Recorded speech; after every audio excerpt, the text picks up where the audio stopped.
اعوذ باللہ من الشیطان اللعین الرجیم، بسم اللہ الرحمن الرحیم۔ بصرہ اور اہل بصرہ کی مذمت میں خطبہ نمبر 13۔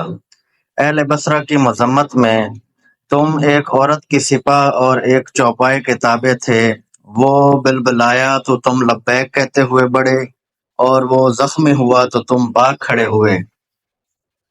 تم پست اخلاق و عہد شکن ہو، تمہارے دین کا ظاہر کچھ ہے اور باطن کچھ، تمہاری سرزمین کا پانی تک شور ہے۔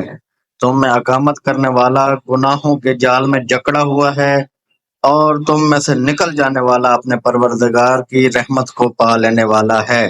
وہ آنے والا منظر میری آنکھوں میں پھر رہا ہے، جبکہ تمہاری مسجد یوں نمایاں ہوگی جس طرح کشتی کا سینہ در انحالے کا۔ اللہ نے تمہارے شہر پر، اس کے اوپر اور اس کے نیچے سے عذاب بھیج دیا ہوگا۔ اللہم صلی علی محمد و آل محمد۔